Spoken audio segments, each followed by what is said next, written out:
Yes, welcome everyone here to the Smash Sports Show right here on Smash FM. You're on a Monday here in Melbourne. Of course, let's go up to our friends up in Brisbane and, of course, speak with one of our sponsored teams up there. Of course, that is the Yeronga South Brisbane Footy Club. At the moment, they are still the defending champions until the end of this weekend, of course. But we've got two very special guests from the Devils to tell us a bit about the season. Unfortunately, came to an end one short of the finals. And, of course, they joins us right now to tell us a bit about it. Thanks both for joining us. Thanks for having us. Well, get both of you to introduce yourselves and tell us what position both of you played on the field this season. Yeah, so my name's Christine. Obviously I play for Yeronga Devils. But I play a bit on the backfield, but this year I mostly played in the mid. My name's Madison, and this year during the season I played centre or on-baller, and then towards the back half a little bit in the half-back line. As I mentioned in the intro, unfortunately the title defence came to an end the game before the finals against Cooperoo. Tell us a bit about the season. Obviously, it's been a pretty mixed season for the Devils. Yeah, it definitely has been. Obviously, any team going into a season ideally wants to win the premiership. We did have a bunch of new girls and girls come up from the development squad this year into our QAFL side, which was really good to see their development and the progress in the team and at the club itself. So obviously we didn't come home with the chocolates, but the group and the culture and the development that we've made this year is outstanding, and everyone is really excited for next year. Yeah, I don't know if Christine wants to say anything on the season. Yeah, nah, I think I second that too. I know I wasn't a part of the season much. I did miss a few games alongside with my Devils family, but yeah, you could feel it, the development of our squad, having a lot of new players come up. I think it's good. I reckon it would be good for us going forward, having some of those development players coming up. It will help us, and getting used to different new faces, new set of skills, and help us to develop and learn much more about them. So yeah, and the culture that we've built, not only with the leadership team, but everyone, from the coaching staff to the players, it's been awesome. Most of pretty much 3/4 of the year, you didn't have your AFLW players due to the season. Obviously, they end up winning the premiership probably about 5 weeks out from the end of the season. Obviously, you got them back for the last 4 games or so. I guess how difficult was that to have not your normal AFLW players back and came back pretty late in the season?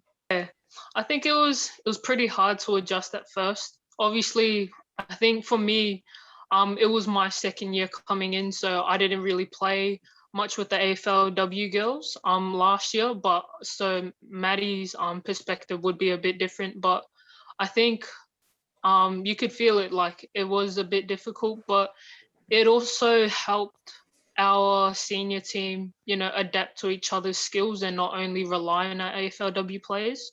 So it's a good learning, it's a good lesson for us and how we can develop a bit more in the future. I definitely agree with everything Christine said there. Obviously, towards the back half, having them come in, you do get girls who are then dropped down to development. But I think the exposure, not having the AFLW girls in the squad to start the season is probably good for that exposure for the developing players. And that's obviously one benefit of not having AFLW players, but then also having the inclusion of them, you learn so much more, and they play at such a higher level than most of the QAFL players that are on the field. So it kind of pushes everyone to work to that higher level as well.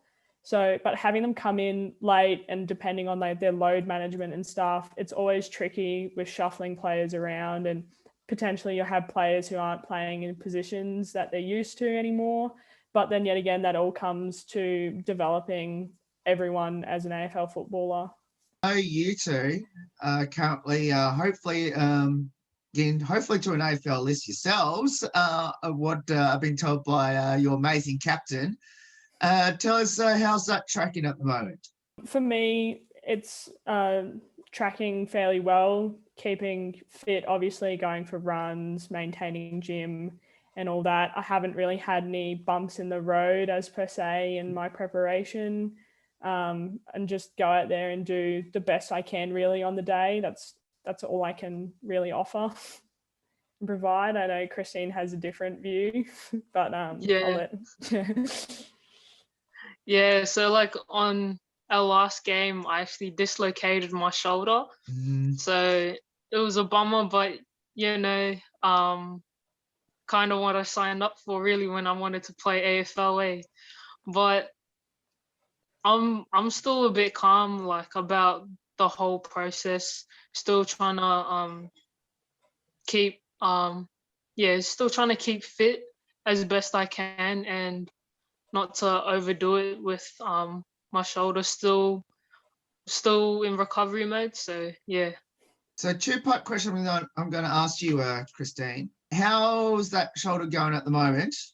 And the second part of that question is, if your team did make the grand final, hypothetically, if your team went on to went on to the grand final this week, would you be playing in it? So first question about my shoulder, it's actually going all right.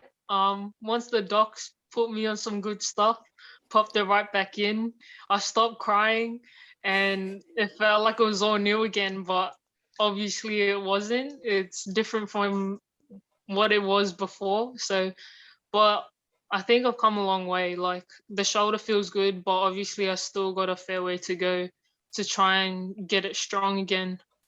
And if my team did make the grand final, sadly I wouldn't be playing in that grand final. Obviously I still want to prep myself for the long run. It'd be good to try and get back in, force myself to play in the grand final. It'd be such a good feeling, but still got to look after my body. Like the oldies say, I'm still young, so.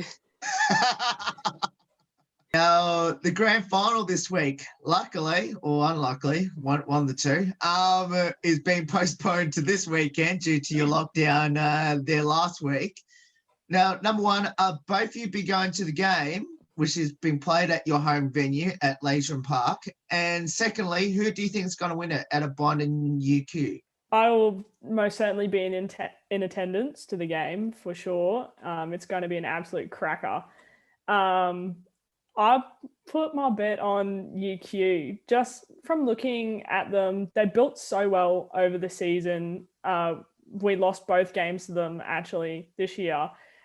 Just a well-built side, and the inclusion of their own AFLW players really just bolstered their lineup. And their last two games against Bond, they beat, I think one was like a 60-point margin and the other one was about like 40 or something. Right. So yeah, I'd be backing UQ for this one.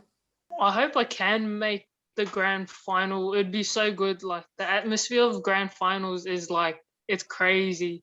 So I hope I get to be there, but if not, then it's unlucky for me that I miss out. But I will be backing UQ for this one as well. But I reckon this game will be a tough one, unlike the round games and obviously the first part of the finals. Yeah, I'll be backing UQ. Yeah, like what Maddie said from the get-go, they've been such a strong team even without their AFLW players. And once their AFLW girls came back, it was like they adjusted really quickly, so it was really good. But yeah, I reckon this game will be a tough game, but still backing UQ for this one. Talking about your AFLW players, the Devils that came back, you might as well tell us who those AFLW players were. I'm sure most of them would have won the premiership with the Lions just recently. And tell us how important they've been. You might as well rattle those names off as well. Oh God, I hope I don't miss any. Obviously Gabby Collingwood. We got Emily Bates. Please jump in, Christine, if I miss any. Jordan Zanchetta. Oh, Zimmy, yeah, in the forward line after she broke her wrist and then came back. Just Oh, yeah, Jessie Keefe. But she retired like couple just after AFLW season ended. We have a few that didn't play this season. And you got Loz. Well, Arnell. She didn't play this season though. She played last year though. Yeah. Yeah, true. But we got on D Heslop from the Suns. That's all the ones that kind of played this year. The importance of them, well, obviously you've got like Emily Bates and Jordan Zanchetta in the midfield. They're just silky ball users, just insane decision making and time everything so well. So at training, you just learn so much from them, just working off them, watching how they move, what decisions they make, and just listening to their feedback. You just learn so much. And then Jessie's was a ruck, gives you really good directional talk and where to run on the ground, which obviously is really helpful in like reading the game. Zimmy, just amazing overhead marker. Kick it to her in the forward line, back it every day of the week to take the ball above her head, as well as her shots on goal. Gabby's just super crafty and just knows where the goals are. And D, solid in the back line, solid anywhere you put her, really. Just really like cool-headed and makes perfect decisions in situations where you're scratching your head. Said everything, but Hodder, we Hodder. Forgot about Hodder.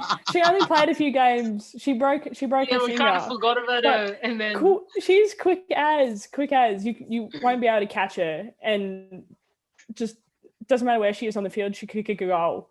Like yeah. And I know Loz didn't play for us this year, but just her knowledge of the game has really helped the seniors develop I think without her knowledge, just her helping us, even like without playing, she just knows what feedback to give, like what we need to work on, just like everyone else. But yeah. Yeah, because she came and was our runner for a few games, and just having her talking in your ear almost as a runner is exceptional. It's amazing. Yeah. Tell us a bit about your amazing captain Mia. Oh, she's solid, eh? There's too many words to describe her. Too many words. Such an inspiration and a role model. Like everything she does, amazing. She's such a solid player. She plays as our fullback. Rely on her. She saves so many goals. Best on ground most weeks, to be honest, or up there. Off the field, even better. The best person you'll ever meet. So inspirational, so willing to put so much of her heart and soul in the club, and really provide that like space for inclusivity in our group. It's cannot speak highly of her. Yeah, so I've only been with the Devils just a little over a year now, and since meeting Mia, she's been so good to me, like from the get-go. So really grateful for her helping me to I was a bit shy at first in coming into the team, but now it's like I feel like I've known these girls for ages. So but big ups to Mia for helping me come out of my shell. How did both of you get involved in footy, and why did you choose it? Oh yeah, so I played a little bit when I was younger, and I saw the development of like the AFLW and all, and my dad kind of encouraged me to try and come back and continue with it and see where I go with it. So yeah, that's no big story, but that's why I'm still here today. Yeah, mine's a bit different. I grew up in Townsville, so very regional, very NRL based, town up there.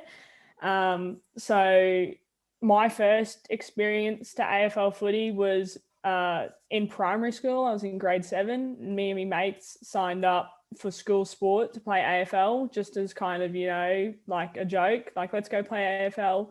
And we're like, yeah, sure, why not? I competed in Taekwondo, actually, nationally and at a state level. And then I think I was like 15, and in Townsville, we didn't have any youth girls footy. Women's footy wasn't spoken of. Like, it had only just gotten started in 2015, I think. Don't quote me on that. But I told, like, my brother at the time was playing footy, and I went to one of his games and just kicked the ball, and I was like, this is something I could get around. I want to like give it a crack. And sure enough, like the next year I was playing in the women's league that they had, which I think only had about like 3 teams. So yeah, so spent playing against the women as like a young little 15-year-old running around up there. And then, moved down to Brisbane, and Yeronga is my home. So that's how I got into it. So, Maddie, I really need to ask this question based off that answer. So you mentioned that you also compete at a state and national level for a different sport in Taekwondo just a moment ago, which is actually an Olympic sport as well. Yes. Why Indeed. did you choose AFL over Taekwondo? Okay, so my mum actually went to the Olympics for Taekwondo. So that's who I was coached by. I was coached by my mum. I was in programs at the Australian Institute of Sport. I went to camps for it. But the baseline was there's no money in Taekwondo. Like, it's not a money thing for me. Like, I love AFL. Like, I have so much passion for it. But you have to, being in Townsville, you have to pay for flights around Australia. There's no like sponsorship or much. And it got a little bit too hard, and I just kind of fell out of love with competing in it. And I was doing both Taekwondo and AFL at the same time, and just my love for AFL was greater, which, to be honest, like, I think a lot of kids these days do go through. They start a sport at a really young age and they stick with it, and then they find out, like, and then they start playing another sport and they find out their passion lies in another sport. So that's really, like, matter of fact, is that it cost a lot, but also like I preferred running around chasing a footy. What does the sport of football mean to both of you, especially being there at Yeronga, which I'm assuming you both, well, Maddie almost just answered it in that last question. I can't say it means a lot, but I do have a good passion for it. Like, it's not, I think football is one of those things I continue to play, I think because of the people, like the environment that I'm surrounded with. Usually I used football as an outlet for me sometimes when I am feeling down, and I was able to come to training, get around the girls, and like those problems in my head would just go. Like, I don't have to think about it throughout training, because it was just the vibe is kind of what I felt. And so I think football now is just really about bonding really with the girls, especially at Yeronga. So yeah. I think football provides you with another family. Everyone at the club is your sister, or your dad, or your mum, depending like what role they are. It's another family. They give you a whole new family that you can lean on in times that are hard or good, and the ups and downs in life. Football, to me, I love it because it's an ever-changing game. It's always like evolving, so you're always constantly like on your toes. You can always improve at something in your skill set. yeah, and it's just fun to go out there, and the contact of it as well, being able to tackle people and put a good bump on, but then also getting around your teammates and seeing everyone else like work really hard and do really well as well. Hearing both your future ambitions is to play AFLW. No. Yep. No.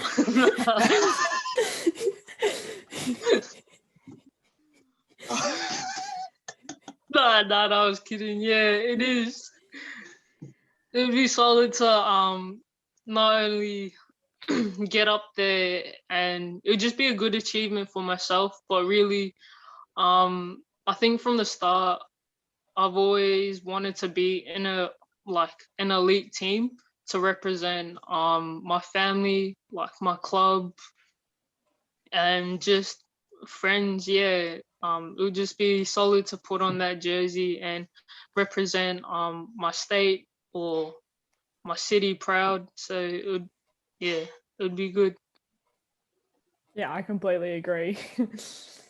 Yeah, like obviously that's the goal of it, is to make an AFLW list and get your foot in the door. Whether in the first year you get a game or not, you're in there. You just gotta work hard and take every opportunity you're given. Yeah. What will be your advice to people out there that should get involved in footy, especially down there at Yeronga? Come down and have a run, and you'll fall in love. Like the club, if you want to come to Yeronga, come to Yeronga. We've got an absolute great culture. Everyone will get around you. Everyone will be supportive. Like they'll teach you all the basics. They'll take the time to, bring you aside in 15 minutes and teach you how to kick. And everyone's just so supportive, and it's just a wonderful environment. Like advice for me, like advice to like the little kids, if you want to come and play footy, even at Yeronga, but like even at other clubs as well, they're more than likely to help you up. Really just do it. Like do it for the fun of it, and not just your parents told you to.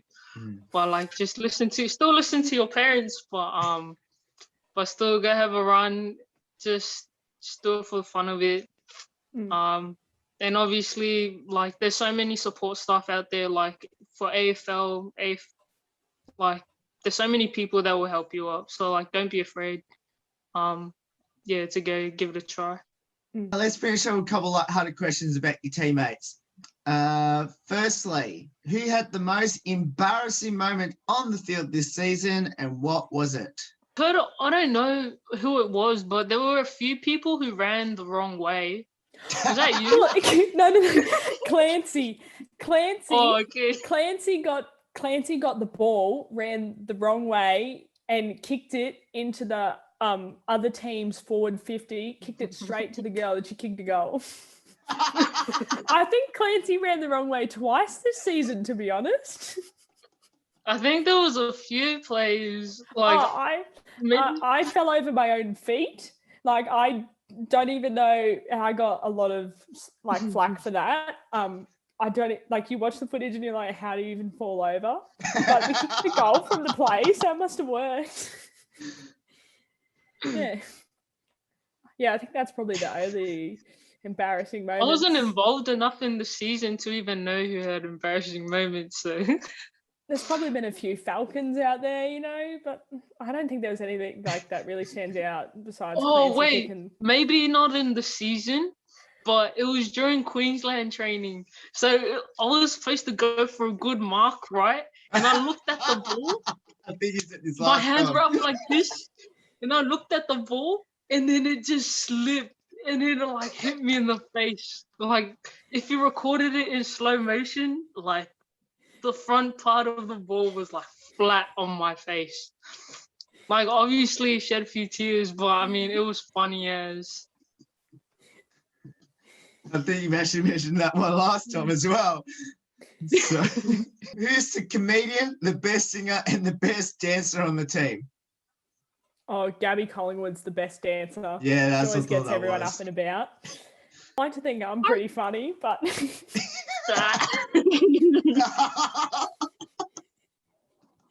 put myself out there. No, comedian. Jeez.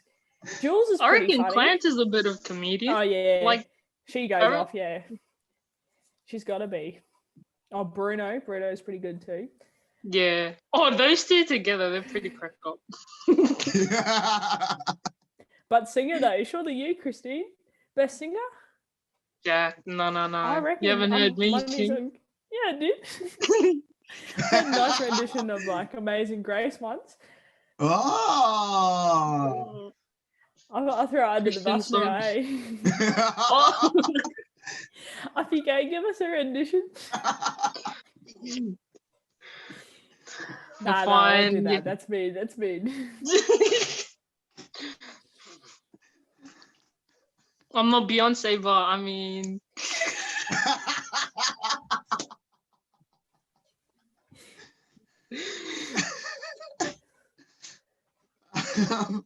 I think that's got those covered, yeah.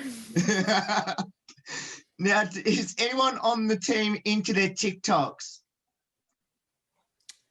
Jada There it and is. Lily. Jada and Lily before training, every Thursday they'll make a TikTok and put it on Jada's Instagram. I know a few of the girls, watch them. That's for sure. You hear a few of the TikTok songs being sung every now and again. Yeah. Oh nah, nothing beats when you're like standing on the spot and like the TikTok moves come in, like just out of nowhere. Like you're that bored and you just start doing TikTok moves. It's like you're possessed or something, but like, yeah. Only you'd know about that, Christine. Jeez, it's coming out now, isn't it?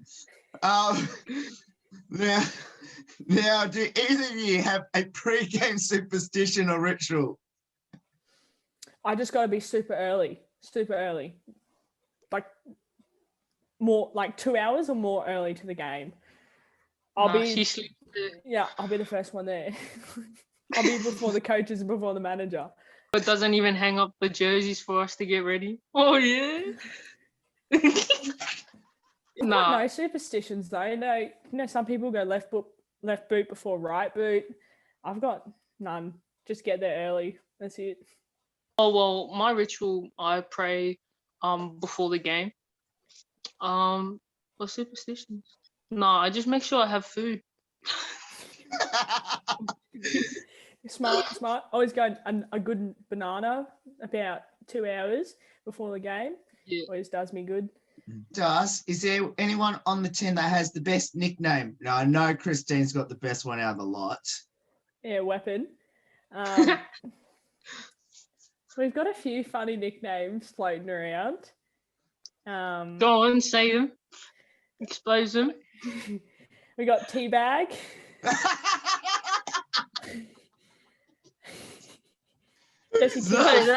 Or Schlongy. I think Boof and Dingo, because they Boof actually have real names. Yeah, but they're not Boof and Dingo. No, I tried to look up on Messenger on Facebook using their names. What?